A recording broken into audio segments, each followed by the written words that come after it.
But you know, as time went on, for me at least, and still to this day, we got additional work going on, I should mention. Unfortunately, by our protocols, I can't talk to you about the results of what we're finding from that. But I will say that as time went on, I began to realize that the issue of interagency participation is a little bit of a red herring, in the sense that what's more important is that there's a agreed upon approach, and that the views of all stakeholders and partner nations are considered. Because, and if you'll pardon me, I'm Southern, I'll laugh sometimes. Sometimes it's like a 10-pound tail wagging a 1-pound dog. This is a very complicated situation, and just putting some folks in a command in Stuttgart is probably not going to solve the problem. It has to be, it's deeper than that. And finally, location. Location, they say in real estate. AFRICOM did a pragmatic thing, I think, in delaying the decision. Our concern, it's probably obvious, was you need to decide where it's going to be, communicate that well.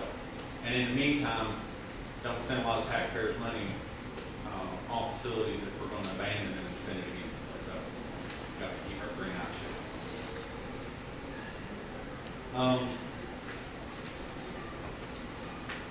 Like I said, we're doing some follow-on work, as Chairman Tierney indicated, and now we're drilling down a little bit, actually looking at the activities. I actually have a team in Djibouti. They've been to JTFOA, they've been to Uganda and Ethiopia.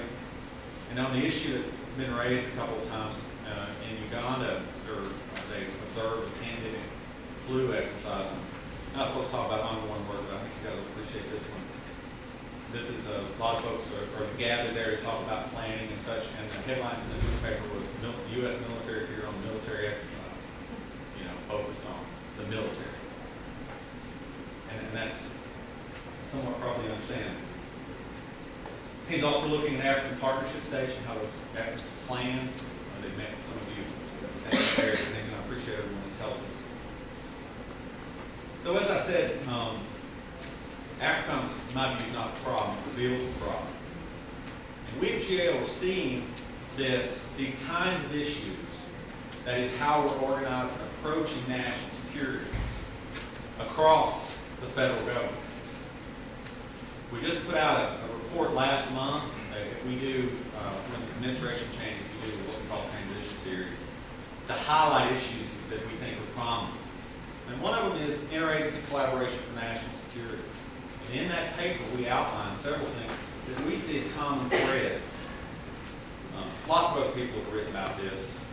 Ours has the virtue of being about 900 pages shorter than most of them. Still not short. But again, it's available online. And we talk about, in that paper, some of the difficulties in setting, when things go awry, it's very often because there's not agreed upon strategy. I'm not talking about necessarily national level, glossy document. I'm talking about, we did some work on transparent TSCTP, where it's the counterterrorism thing, and found that there was a lot of disagreement about the objectives. A lot of confusion, a lot of people in embassies and not necessarily doing what they needed to do. And getting agreement on what it is that we're trying to accomplish is kind of important. You also get into some organizational and people issues. These may seem obvious, we've touched on a lot today. But again, we see these kinds of things not just at Active Command, you see them at DHS.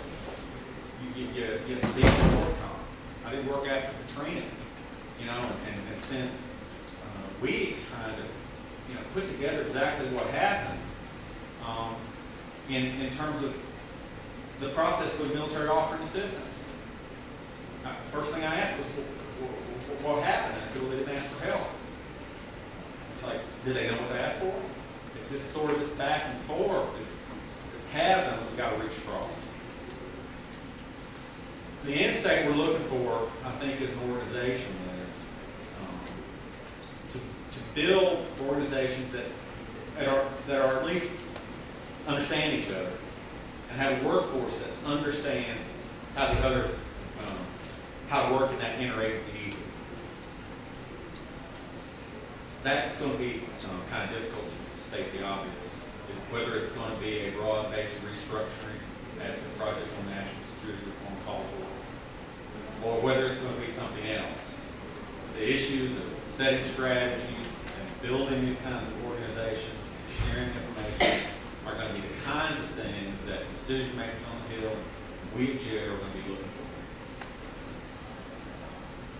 I'm going to finish and counsel patience, I think.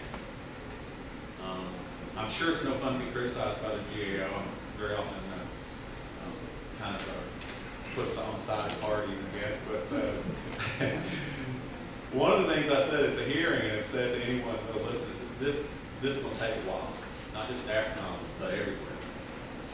We looked at lots of large-scale organizational transformations that take typically 5 years. This, because it's emblematic of deeper organizational and cultural things, it's going to take at least that. Well, everybody sort of figures out what their lane is. AFRICOM didn't cause this. In some ways, it was a victim of it. Okay? Now, for those of you from Africa and are concerned about that, I understand that. But what it reveals is, I think, a profound shift that's happening right now, while the Department of Defense tries to figure out what its role is in the future. They said that stability operations are going to be on par with combat operations. What does that mean? I don't think anybody quite yet knows. And while we figure that out, there's probably going to be some friction and some more jail reports that, raise criticisms and such. But I think that is the task before us, to try to figure out how we're going to approach this. AFRICOM is not going to create a whole government approach for AFRICOM. By working with other agencies, they can build a better informed Department of Defense plan. That's the task. And loading up the AFRICOM with all these expectations, and I agree DOD did to themselves in some respects, is just to set the expectation far too high. So with that, thank you very much.